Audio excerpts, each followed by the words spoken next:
Bapak Ibu, akhir-akhir ini kalau kita memperhatikan di media televisi ataupun di sosial media, ada satu pidato atau satu penyampaian Pak Jokowi yang viral di mana-mana. Kenapa menjadi viral? Karena di video itu Pak Jokowi menyinggung tentang reshuffle menteri atau menyinggung tentang pergantian menteri yang baru.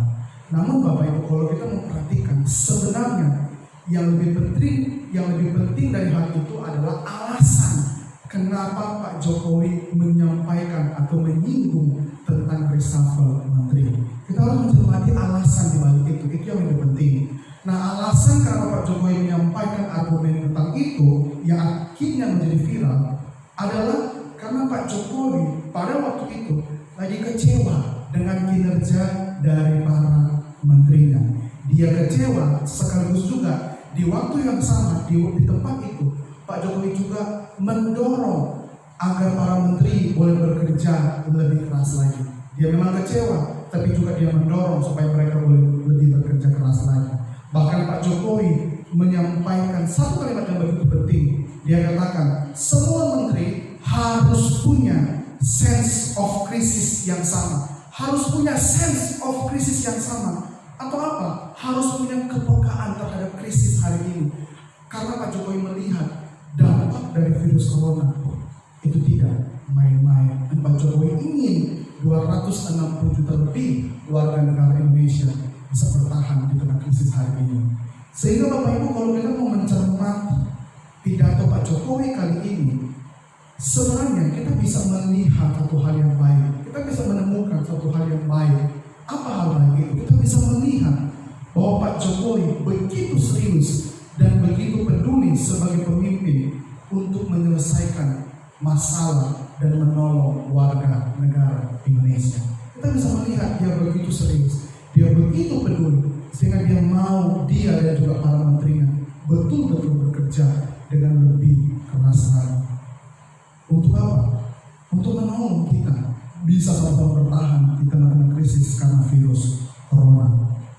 Bapak Ibu, waktu saya memikirkan atau saya merenungkan setiap kalimat dari pidato Pak Jokowi, saya cuma kepikiran begini. Bapak Ibu bisa tidak sama-sama mengikutinya. Kalau pemimpin atau manusia bisa memiliki perasaan yang demikian dalam terhadap penderitaan sesamanya dan mau menolong, apalagi Tuhan. Untuk saya coba merenungkan keseriusan pidato dari Pak Jokowi, saya kepikiran hal yang tadi. Saya kepikiran, kalau pemimpin saja, kalau manusia saja bisa memiliki perasaan yang begitu serius, bisa memiliki perasaan yang begitu peduli terhadap penderitaan sesamanya dan mau menolong, apalagi Tuhan kita. Namun Bapak Ibu, sayang sekali dan kerap kali juga kita melihat, bahkan diri kita kadang-kala menilai Tuhan lebih rendah daripada manusia. Kita menilai Tuhan kadang-kali apa? Kadang-kali hanya diam, kadang-kala hanya diam, tidur, seolah-olah tidak bertindak, bahkan tidak peduli dengan masalah kita hari ini. Bahkan kita juga kerap kali menyalahkan Tuhan. Untuk itu Bapak Ibu, hari ini saya mau mengajak kita untuk boleh sama-sama mencermati dan belajar. Apakah Tuhan seperti yang kita pikirkan? Apakah Tuhan hanya diam? Apakah Tuhan hanya tidur? Dan apakah Tuhan tidak punya sense of crisis? Kita akan buktikan di dalam perjalanan dan kisah hidup bangsa Israel di zaman Nabi Mika. Kita akan melihat apakah Tuhan lebih di bawah atau apakah Tuhan ternyata lebih peduli. Kita akan melihatnya di dalam perjalanan hidup bangsa Israel di kisah Nabi Mika. Bapak Ibu, kita akan belajar dari Nabi Mika pada malam hari ini. Untuk itu di awal ini kita perlu mengenali siapa itu Nabi Mika secara sederhana saja. Bapak Ibu, Nabi Mika itu adalah nabi yang memberitakan nubuatan kepada dua kerajaan sekaligus. Bapak Ibu, biasanya nabi itu hanya memberitakan nubuatan kepada satu kerajaan saja. Tetapi Nabi Mika berbeda. Dia menyampaikan berita nubuatan kepada dua kerajaan. yaitu kerajaan Israel Selatan dan juga kerajaan Israel bagian utara. Mika dan Nabi Mika itu Bapak Ibu, dia berasal dari daerah kecil atau dia berasal dari desa kecil di sebelah selatan Yehuda. Nama desa tempat tinggalnya Mika adalah desa Moreshet Gad, desa Moreshet Gad. Dan arti nama dari Mika itu sendiri adalah siapakah yang seperti Allah. Jadi arti nama dari Mika adalah siapakah yang seperti Allah. Dan Mika hidup di dalam kepemimpinan Raja Yotam, Ahaz dan juga Hizkia. Dan di masa itu Nabi Mika melalui Tuhan, dia menemukan dua kerajaan Israel, baik utara dan juga selatan, itu mengalami pembusukan di dalam hal politik, sosial, moral, dan juga kerohanian atau agama mereka. Jadi Tuhan melalui nabinya menemukan bahwa bangsa Israel di zamannya itu atau di zaman Nabi Mika, ternyata mereka mengalami begitu banyak kemerosotan, baik secara dunia aspek yang lain dan juga secara aspek kerohanian dan juga agama. Sehingga Bapak Ibu kita bisa menemukan pada waktu itu seluruh aspek hidup bangsa pilihan Tuhan begitu jauh dari apa yang Allah inginkan. Sehingga kehidupan mereka Bapak Ibu sama sekali pada waktu itu tidak menunjukkan bahwa bangsa Israel seperti bangsa pilihan Tuhan. Malah mereka menunjukkan seolah-olah mereka seperti bangsa yang bukan pilihan Tuhan, yang tidak mengenal hukum Allah. Dengan apa? Dengan dosa-dosa yang mereka lakukan. Bapak Ibu, kita bisa menemukan dosa-dosa yang mereka lakukan pada waktu itu adalah dosa-dosa yang begitu serius. Dosa-dosa yang begitu serius karena melanggar hukum dan juga ikatan yang telah Allah perintahkan dan ikatkan dengan nenek moyang mereka jauh sebelum masa mereka. Apa sih Bapak Ibu dosa-dosa yang mereka lakukan? Misalkan Bapak Ibu mereka melakukan dosa-dosa seperti contoh orang-orang kaya di Israel pada waktu itu menguasai tanah orang miskin secara permanen. Padahal menurut perjanjian atau menurut hukum atau menurut perjanjian yang ada pada waktu itu, perjanjian di Sinai, sebenarnya tanah itu tidak boleh dikuasai secara penuh. Bahkan tanah tidak boleh dijual secara permanen kepada suku atau kaum keluarga yang lain. Bapak Ibu bisa lihat di Imamat 25 ayat 23. Bisa lihat di Imamat 25 ayat 23. Ada hukumnya, ada aturannya. Tetapi pada waktu itu orang kaya dengan sengaja menyeleweng hukum, menyeleweng aturan dan perintah Allah. Dengan apa?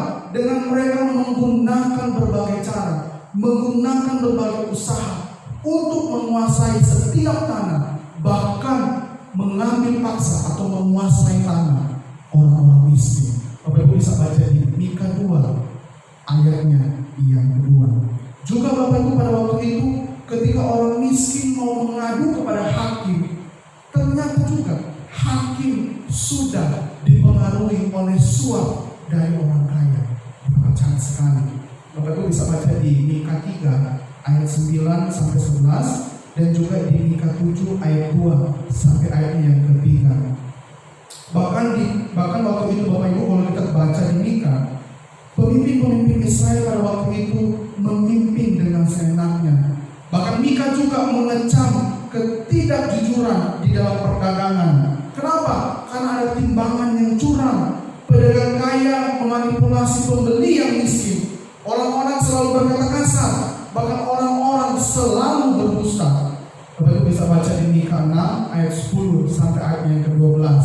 Bahkan bangsa Israel pada waktu itu hidupnya begitu tamak dan serakah terhadap uang dan tanah milik orang lain. Dan Tuhan menemukan kehidupan keluarga orang-orang Israel pada waktu itu tidak harmonis, tidak hidup di dalam Tuhan. Kita akan lihat di Mika 7 ayat 6, kita akan baca Mika 7 ayat yang ke-6. Sebab anak laki-laki menghina ayahnya, anak perempuan bangkit melawan ibunya, menantu perempuan melawan ibu mertuanya. Musuh orang ialah orang-orang seisi rumahnya. Jadi mereka bukan hanya tamak, bukan hanya menyuap, bukan hanya merampas, bahkan bukan hanya berkata-kata kasar, tetapi juga nikah melalui Tuhan menemukan mereka juga tidak hidup harmonis di dalam satu keluarga. Bahkan Bapak Ibu, yang lebih parahnya lagi, bangsa Israel, baik kerajaan utara, baik kerajaan selatan, sama-sama memalingkan hidup mereka kepada berhala. Bahkan mereka di Mika 1 dan 5 berani melakukan praktek sihir dan percaya kepada penyembahan berhala. Bapak Ibu, ini kalau kita lihat sebenarnya dapat menunjukkan bahwa hidup mereka begitu rusak, jauh dari Tuhan. Dan Tuhan ketika melihat hal itu melalui Mika menyampaikan satu firman, supaya kenapa? Supaya Tuhan mau mengingatkan mereka di tengah-tengah kehidupan mereka yang berdosa. Kita lihat apa yang Tuhan ingatkan kepada mereka melalui Mika. Tuhan menyampaikan di Mika 6 ayat 4, sebab aku telah menuntun engkau keluar dari tanah Mesir, dan telah membebaskan engkau dari rumah perbudakan, dan telah mengutus Musa dan Harun dan Miriam sebagai penganjurmu. Bapak Ibu, ini satu bagian yang Tuhan ingatkan supaya bangsa Israel menjadi sadar dan mengingat akan tuntunan Tuhan, supaya mereka tidak melupakan Tuhan dan berbalik kepada Tuhan. Namun ternyata sekalipun sudah diingatkan oleh Tuhan melalui bagian ini, Tuhan ternyata mendapati sendiri, dan Mika juga mendapati, mereka ternyata masih hidup melupakan Tuhan. Mereka hidup seenaknya, bahkan lebih parahnya lagi, mereka tidak mempercayai Tuhan dan mereka menolak Nabi Mika. Bahkan mereka lebih mempercayai nabi-nabi palsu pada waktu itu yang mengenakan telinga mereka. Sehingga Bapak Ibu, ketika Tuhan menemukan mereka malahan semakin hari semakin jahat, semakin hari semakin berbuat dosa, Tuhan akhirnya harus mengambil keputusan untuk menghukum mereka. Supaya kenapa? Supaya melalui hukuman itu mereka boleh sadar dan mereka boleh berbalik kepada Tuhan. Dan Tuhan ketika menghukum umatnya, Dia tidak pernah main-main untuk menghukum umatnya. Bapak Ibu bisa baca di Mika 4, Tuhan menghukum mereka dengan membuang mereka ke dalam pembuangan di Babel. Sehingga ketika mereka dibuang, mereka akhirnya mengalami penindasan dari bangsa-bangsa asing. Dan melalui penindasan dari bangsa asing, bangsa Israel akhirnya mengalami kerugian yang besar. Bahkan Tuhan menyampaikan Bapak Ibu di Mika 6, mereka bukan cuma akan mengalami penindasan dari bangsa asing, tetapi di Mika 6 Tuhan juga memberikan kutuk kepada mereka. Sehingga apa? Sehingga apapun yang mereka usahakan tidak akan dibuat berhasil oleh Tuhan. Bahkan apa yang mereka tanam, bahkan apa yang mereka akan usahakan, bahkan apa yang mereka akan tabur, itu tidak akan dibuat berhasil oleh Tuhan. Tidak akan berbuah. Tanaman apapun yang mereka akan tanam akan mengalami kerugian, tidak akan menerima hasil mereka. Bapak Ibu bisa baca di Mika 6. Jadi tidak main-mainnya, bukan hanya ditindas, tetapi usaha mereka dibuat tidak berhasil oleh Tuhan sendiri. Bahkan Bapak Ibu, apa yang mereka tanam, apa yang mereka tabur, dibuat oleh Tuhan supaya mereka tidak menikmati hasil yang mereka tanam, tidak akan berbuah. Itu ada di Mika 6. Bahkan Bapak Ibu, sehingga melalui semua penderitaan yang mereka lalui dan mereka alami, mereka mulai merasakan kesusahan. Bahkan ada yang di ujung kematian. Bahkan juga ada yang harus meninggal karena ketidaktaatan di dalam hukuman Tuhan. Dan melalui itu mereka mulai merasakan susahnya hidup, penderitaan, dan mereka mulai merasakan bahwa kok Tuhan membiarkan mereka. Seperti yang saya bilang di awal pembukaan khotbah, mereka mulai melakukan Tuhan. Mereka mulai melihat kok Tuhan diam, kok Tuhan membiarkan mereka, kok Tuhan tidak peduli. Namun Bapak Ibu, di balik semua yang mereka rasakan itu, dan mereka tanya kepada Tuhan, di satu titik akhirnya bangsa Israel melalui nabinya, mereka mulai lagi melihat kepada Tuhan. Itu ada di Mika 7 ayat 7. Coba kita lihat. Di Mika 7 ayat 7, coba kita lihat apa yang dikatakan. Mika 7 ayat 7, saya akan menunggu Bapak Ibu untuk membuka Alkitab supaya kita akan baca sama-sama. Sudah? Mika 7 ayat 7, bersama-sama dengan saya membacanya 1, 2, 3. Tetapi aku ini akan menunggu-nunggu Tuhan. Aku mengharapkan Allah yang menyelamatkan aku. Allahku akan mendengarkan aku. Satu seruan di tengah-tengah penderitaan yang membuat mereka akhirnya kembali melihat kepada Tuhan. Sekalipun masih meragukan seolah-olah Tuhan mendengarkan mereka, tapi bagian ini menjadi kekuatan kepada mereka untuk menunggu Tuhan. Bapak Ibu, dari pembelajaran dari kisah hidup bangsa Israel di zamannya Nabi Mika, kita bisa melihat bahwa mereka begitu jahat, mereka begitu bejat, bahkan mereka meninggalkan Tuhan. Mereka tidak lagi melihat kepada hukum dan ikatan perjanjian dengan Tuhan, tapi mereka melakukan seenaknya. Maka mari Bapak Ibu, dari pembelajaran hari ini saya akan mengundang kita untuk boleh berefleksi dan coba membayangkan dari 3 pertanyaan yang saya akan ajukan. Jadi Bapak Ibu, saya akan mengajukan 3 pertanyaan refleksi yang Bapak Ibu boleh sama-sama melihat kepada diri sendiri.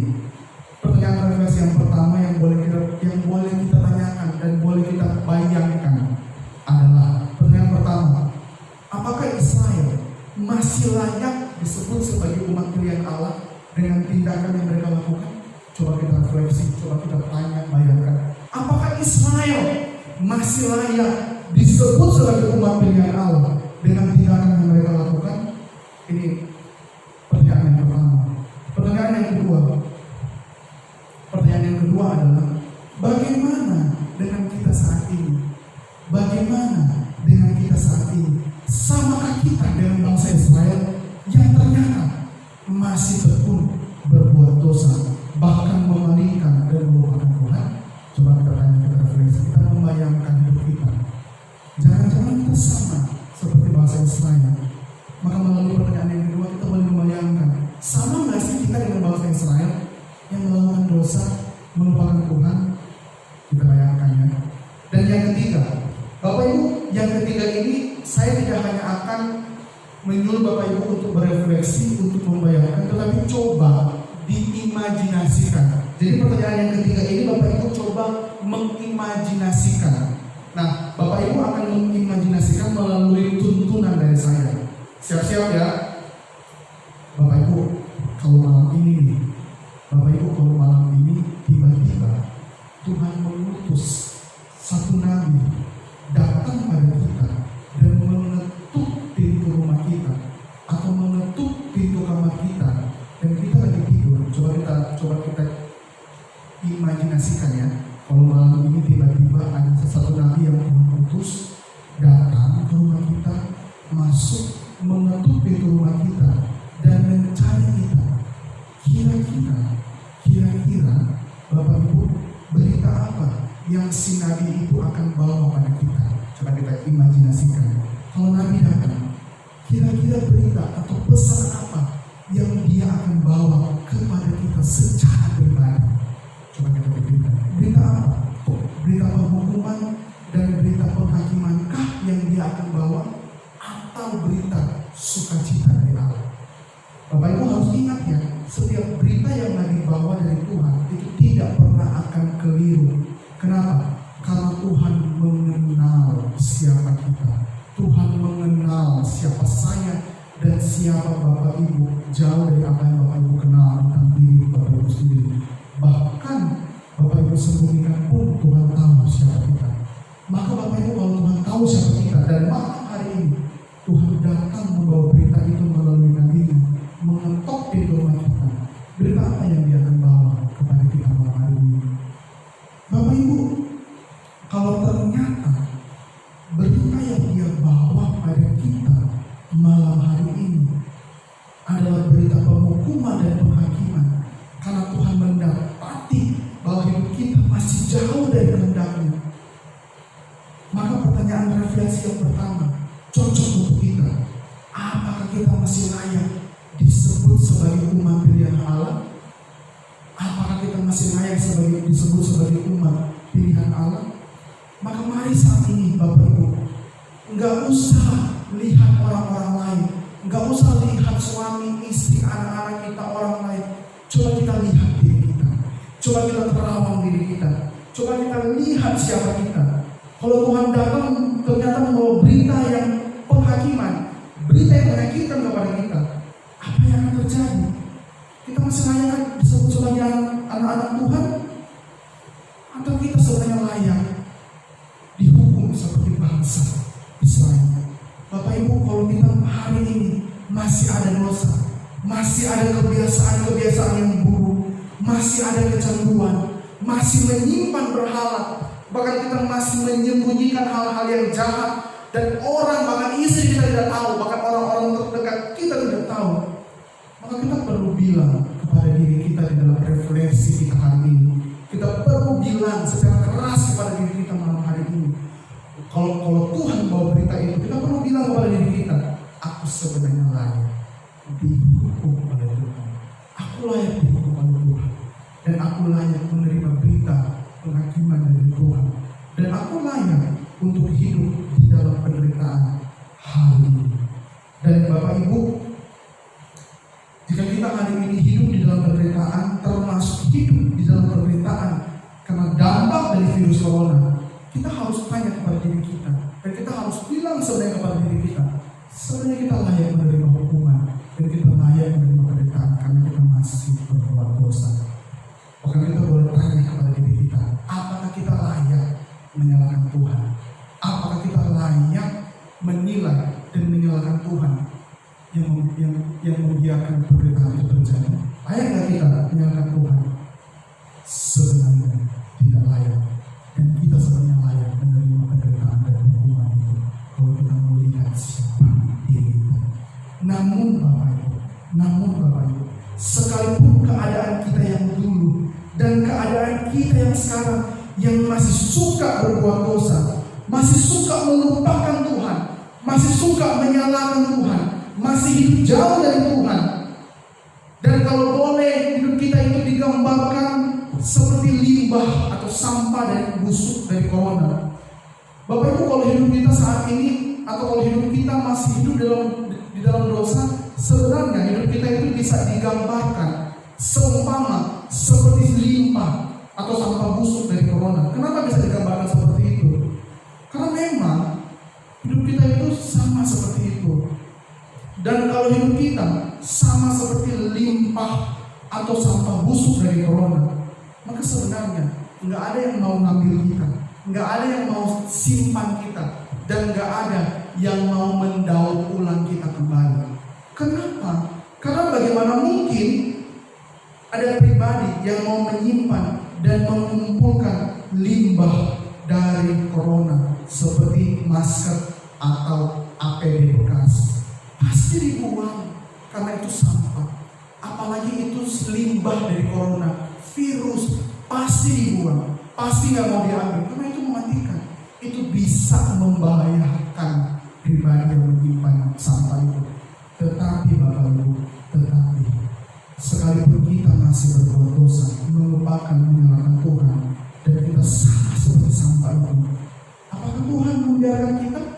Apakah Tuhan membiarkan kita? Apakah Tuhan membiarkan bangsa Israel hidup menderita di zaman Nabi Mika?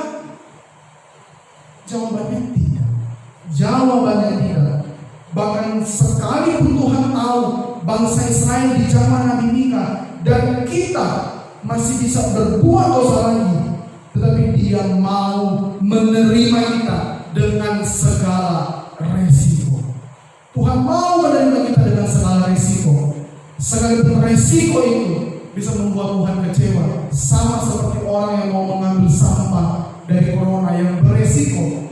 Begitu juga Tuhan yang mau mengambil kita lagi, sekalipun kita beresiko di hadapan Tuhan karena kita manusia berdosa. Tetapi Tuhan mau menerima lagi. Inilah yang dinamakan dengan amazing grace, luar biasa. Untuk itu Bapak Ibu, di Mika 7, di bagian akhir dari kitab Mika, di Mika 7 ayat 14 sampai ayat 20, itu menjadi satu penghiburan bagi bangsa Israel bahwa Tuhan ternyata masih menerima mereka. Dan itu sebenarnya juga menjadi penghiburan bagi kita saat ini. Kalau Tuhan masih menerima kita, Tuhan masih mengasihi mereka dan akan menolong mereka di dalam penderitaan pada waktu itu.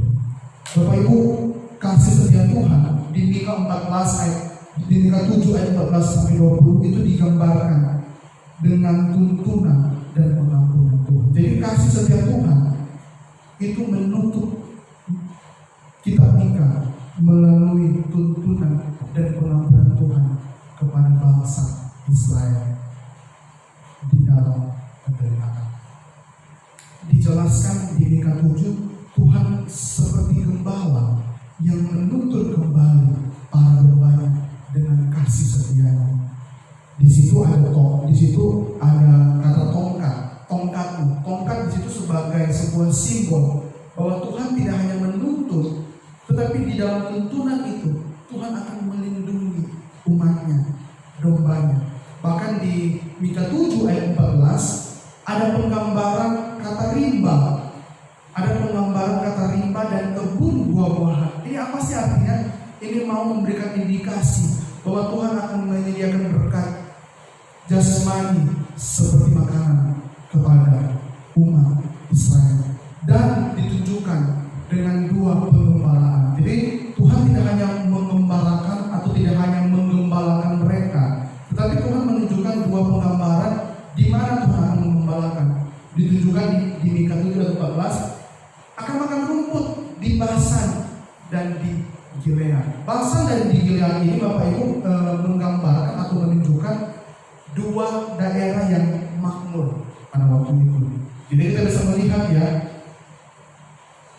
sehingga kita bisa melihat bahwa makanan dan minuman itu akan tersedia melimpah bagi bangsa Israel. Kenapa? Karena ditulis di Basan dan di Gilead, dua daerah yang menunjukkan lambang kemakmuran di daerah utara Israel. Yang sepanjang sejarah Israel, kedua daerah itu dikenal tidak pernah kering dan tandus. Dan Tuhan mau menuntun kembali mereka di tempat yang demikian, padahal mereka sudah mengecewakan Tuhan. Dan sebenarnya Tuhan bisa membiarkan mereka selamanya menderita, tapi Tuhan mau menuntun kembali, menuntun dengan tongkatnya untuk melindungi supaya tidak diserang. Bahkan Bapak Ibu, Tuhan mau membuat bangsa-bangsa asing akhirnya merasa malu dan terpukau karena melihat bangsa Israel dipelihara kembali oleh Tuhan. Dan bangsa-bangsa yang menyerang Israel akan dibuat kalah, bukan oleh Israel, tetapi oleh Tuhan sendiri. Dan bangsa-bangsa asing boleh melihat bagaimana Tuhan dengan perbuatannya membela bangsanya dengan begitu dahsyat. Dan ditulis di bagian ini, bangsa-bangsa asing akhirnya menjadi takut, gemetar, dan gentar. Dan ditutup di Mika 7 ayat 18-20. Di Mika 7 ayat 18-20 adalah penutup kitab Mika yang ditutup dengan sedemikian indah sekali. Saya akan bacakan ya, Mika 7 ayat 18. Siapakah Allah yang seperti engkau, yang mengampuni dosa dan yang memaafkan pelanggaran dari sisa-sisa miliknya sendiri, yang tidak bertahan dalam murkanya untuk seterusnya, melainkan berkenan kepada kasih setianya. Ditutup dengan bagian ini, Tuhan, kasih setia Tuhan tidak hanya melalui tuntunan, tetapi juga ditutup dengan pengampunan Tuhan yang mengampuni dosa mereka. Bapak Ibu, kalau kita mau memperhatikan kata pelanggaran atau kata dosa di ayat 18, itu memakai kata pesya di dalam bahasa Ibrani. Jadi kata pelanggaran dan kata dosa di bagian ini memakai kata Ibrani yang berarti pesya. Pesya itu Bapak Ibu memberi arti bahwa pelanggaran yang dilakukan adalah pelanggaran yang sangat berat. Kenapa? Karena menyatakan dosa pemberontakan kepada Allah. Jadi pesya itu adalah arti dari sebuah kata yang menunjukkan bahwa bangsa Israel itu melakukan pelanggaran yang tidak main-main, pelanggaran yang sangat berat karena mereka memberontak kepada Allah. Namun sekalipun pelanggaran dan dosa itu sangat berat di hadapan Tuhan, tetapi Tuhan di bagian itu mau mengampuni, mau sekali lagi menunjukkan kasih setianya kepada bangsa dan kepada kita yang berulang-ulang kali menyakiti dia, dan dia mau mengampuni sekalipun berat. Maka Bapak Ibu, masih beranikah kita saat ini berkata Tuhan jahat? Masih berani nggak kita berkata Tuhan jahat? Masih berani nggak kita berkata Tuhan tidak peduli dengan umatnya? Masih berani nggak? Sebenarnya lewat pembelajaran hari ini kita boleh menemukan bahwa Tuhan ternyata bukan cuma baik, Dia sangat baik. Bukan cuma setia, Dia sangat setia. Bahkan kasih setia Tuhan dikatakan tidak pernah berkesudahan. Dan Tuhan Bapak Ibu bukan cuma peduli, bahkan Dia sangat-sangat peduli kepada kita. Bahkan Bapak Ibu, kepedulian Tuhan kepada kita di saat ini itu terjadi bukan hanya Tuhan menolong mereka, tapi Tuhan juga mau peduli dengan mau menanggung derita kita di atas kayu salib yang kita kenal melalui pengorbanan Tuhan Yesus Kristus. Maka hari ini Bapak Ibu, detik ini tidak mungkin Tuhan diam, tidur, dan membiarkan kita menderita di dalam dampak dari virus corona. Tuhan tidak mungkin tinggal diam. Tuhan tidak mungkin tidur karena Dia mengasihi kita dan Dia mengasihi dunia ini. Bapak Ibu, kasih setia Tuhan itu melebihi kita terbebas dari trauma, tetapi juga untuk hidup kekal setiap umat Tuhan. Maka untuk itu di kitab Mika, Tuhan tidak hanya membebaskan mereka dari penderitaan sama seperti kita hari ini, tapi juga Tuhan mau mereka boleh melihat kepada hidup yang kekal, karena mereka boleh kembali kepada Tuhan. Dan kasih setia Tuhan itu menuntut kita tidak hanya terbebas dari corona, tetapi juga menuntut kita untuk boleh melihat kepada anaknya, yaitu Yesus Kristus, yang boleh membawa kita untuk terbebas dari hukuman dosa. Tapi kita bisa melihatnya, Tuhan begitu besar. Maka refleksi saya di awal itu tepat sekali. Kalau pemimpin saja bisa peduli, apalagi Tuhan, Tuhan pasti sangat peduli. Hari ini Bapak Ibu, Tuhan jauh lebih bekerja keras dari seluruh pemimpin-pemimpin di dunia. Tuhan jauh lebih peduli dari pemimpin-pemimpin dunia, karena Dia Tuhan kita, karena Dia yang menciptakan kita. Untuk itu Bapak Ibu, kita perlu melihat kepada Tuhan. Dan kalau kita sekali lagi boleh memperhatikan arti nama dari Nabi Mika, yaitu siapakah yang seperti Allah, maka kita boleh melihat sangat cocok dengan apa yang Tuhan kerjakan bagi bangsa Israel di zaman itu dan juga bagi kita di zaman sekarang. Jadi arti nama dari Nabi Mika, yaitu siapakah yang seperti Allah, sangat cocok dengan apa yang Tuhan kerjakan dari dulu, sekarang, dan nanti sampai selama-lamanya. Kenapa sangat cocok? Karena memang siapakah yang seperti Allah? Siapakah yang seperti Tuhan Yesus? Tidak ada pribadi yang seperti Dia, sehingga bisa dikatakan bahwa tidak ada pribadi yang bisa menandingi Allah kita, yang bisa kita kenal melalui Tuhan Yesus. Kenapa tidak ada yang bisa menandingi? Kenapa tidak ada yang seperti Allah? Karena kita bisa melihat Bapak Ibu di masa itu, di masa kita saat ini juga, kita bisa melihat kasih setia Tuhan itu begitu besar. Cintanya melampaui keadaan kita, bahkan pengampunannya tiada terukur kepada kita. Maka Bapak Ibu, sudah sangat keterlaluan kalau Allah kita yang tiada bandingnya, kalau Allah kita yang kasih, cinta, pengampunannya begitu besar, dan kita masih mau meninggalkan Tuhan. Kita sangat keterlaluan. Dan kita masih mau melupakan Tuhan dan masih hidup dalam dosa. Itu sudah sangat keterlaluan.